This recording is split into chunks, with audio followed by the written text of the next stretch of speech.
दर्शक बंधु जय जगन्नाथ आपण मानकु एवं मो तरफ आपण मानकु मथानुआ भूमिष्ठ प्रणाम जनाऊँगी।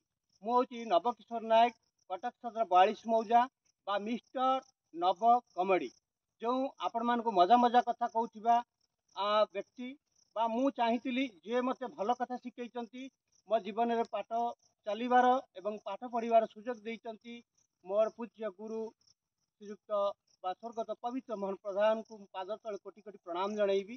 कारण से मते भल शिक्षा देइथिले एवं बापू माँ मते भल कथा कहिथिले जे जीवन में गोटे 5टी गछ लगेया पड़िबो। तेणुकरी मु अनेक गछ लगेवा सहित ए गछटी लगेवा सहित गोटे वीडियो करूची एइथपई जे दर्शक बंधु ये हूँ गोटे जामु कोली गछ। ए जामु कोली गछ बर्तमान एते जामु कोली खाइले आपण मधुमेह बा डायबिटीज रोग भल हुए। आपण मैंने देखु अनेक गछ समाज रे अछि लगेया कि एमती लगे जो गछ लगातु जमी छाई पाई पारे और फल खाई पारे। आपण मैंने लगेवा निहाती आवश्यकता रही जीवन में 5टी गछ लगातु। यहीटा हूँ आमको कई जने गुरु कही आम प्रत्येक वर्ष गुरु दिवस आसिले आम गुरु दिवस रे गुरु को पूजा करिथाउ।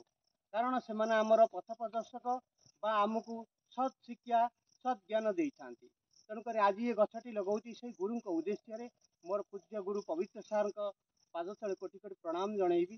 ताकरी उद्देश्य आज गोटे गछ लगाऊँगी। हे दर्शक बंधु मो जीवन में मुझे कहूँ चाहूँगी जे आपण मैंने अनेक किसी कथा छाड़ी चली जाए कि गोटे गछ जदि लगी ताले निश्चित भाव में कहीं ना कहीं कहे ये गछटी किए लगे गोटे कोली खाईदेव और छाई पाइब। रास्ता कड़े गला बेलू किसी जगह छाड़ी आप गछ लगातु जब रास्ता को कौन असुविधा हे ना छाई पाइपर एवं सुंदर वार्ता पाइपर। धन्यवाद दूसरी ए गछ भितर अनेक किसी कथा रही। नमस्कार मु नवकिशोर नायक कटक 42 धन्यवाद।